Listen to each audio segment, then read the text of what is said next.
ఈరోజు పంచదార రేటు విపరీతంగా పెరిగిపోతుంది. గత 10 సంవత్సరాల్లో పంచదార మిల్లులు పంచదార షుగర్ ఆడితే కొనుక్కునేవాళ్ళు లేక చీప్గా దొరికేది, ప్రపంచానికి ఎక్స్పోర్ట్ చేసుకునేవాళ్ళు. కానీ ఈరోజు పంచదార రేటు విపరీతంగా పెరిగిపోయింది. క్వింటాలు 3,900 నుంచి 5,400 పెరిగిపోయింది. ఏం చేయాలో అర్థమవుతులేదు దేశానికి. దేశంలో షుగర్ కొరత, పంచదార కొరత వచ్చింది. వెంటనే ఎక్స్పోర్ట్స్ని ఆపేసాం. ఈ 10 లక్షల టన్నుల ఇంపోర్ట్స్కి భారతదేశ ఇంపోర్ట్ ట్యాక్స్ని ఇప్పుడు స్లాష్ చేసింది. అంటే ఏమొచ్చింది? పంచదార కొరత ఎందుకు వచ్చింది అంటే ethanol production. Ethanol E20 petrol, E10 petrol, diesel కూడా అంటున్నారు, ఏవియేషన్ ఫ్యూయల్ కూడా అంటున్నారు. దాన్ని బ్లెండ్ చేస్తున్నాం. ఈరోజు షుగర్ కేన్ చెరుకుని తీసుకుని పంచదార బదులు బెల్లం బదులు మనం ఇథనాల్ ప్రొడ్యూస్ చేస్తున్నాం.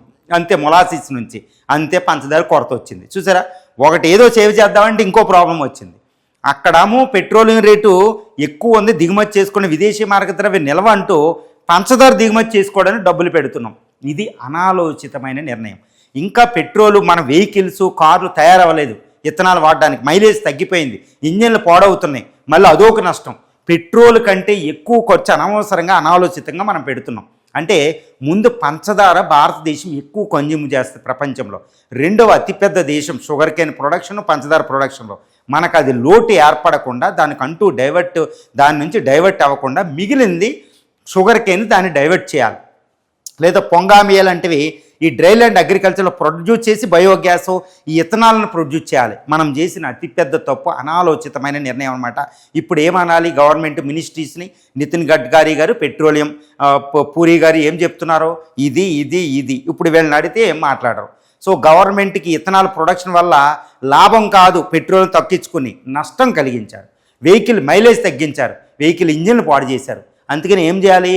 షుగర్ కేన్ అనేదాన్ని పంచదార బెల్లం సరిపడా ప్రొడ్యూస్ చేసిన తర్వాత మిగిలిందే డైవర్ట్ చేయాలి ఇథనాల్ ప్రొడక్షన్కి. అది తర్వాత ఇథనాల్ని ఇంకా కొన్ని రోజులు ఆపండి, BS5 ఇంజిన్లు తయారయ్యేంతవరకు, మనం ఇథనాల్ ప్రజలను అలవాటు పడేంతవరకు. ఇది చేయకుండా మనం చేసిన అతిపెద్ద తప్పు అని చెప్పొచ్చు. ఇలా చైనా అనాలోచితంగా తీయదు, రాడికల్గా చేసేస్తున్నారు. వెంటనే ఇథనాల్ ప్రొడ్యూస్ అయిపోవాలి, షుగర్ కేన్కి వచ్చేయాలి. వెంటనే యూపీ సీఎం, మహారాష్ట్ర పాలిటిక్స్ని వెంటనే పైకి వచ్చేసినాయి. సో ఇథనాల్ అనేది ఒక బిగ్గెస్ట్ స్కామ్. ఇథనాల్ అనేది కోట్ల వాహనాలు పోగొట్టి ఈరోజు ఇథనాల్ని ఇలాగే అనాలోచితంగా అయితే బీజేపీ సర్కారు కూడా పడిపోయేంత డేంజరస్ ఫోర్స్ అయిపోయిందనమాట. కాబట్టి పంచదార ప్రొడక్షన్ సరిపడా చేసి అప్పుడు ఇథనాల్ ప్రొడ్యూస్ చేసి B6 ఇథనాల్ని తట్టుకునే ఇంజిన్స్ అన్నీ తయారు చేసిన తర్వాత దాని దగ్గరికి వెళ్ళడం ముఖ్యం. అప్పుడు వరకే పంచదార ప్రొడక్షన్ ఆపకూడదు. ఇది ఒక పెద్ద గుణపాఠం భారత ప్రభుత్వానికి.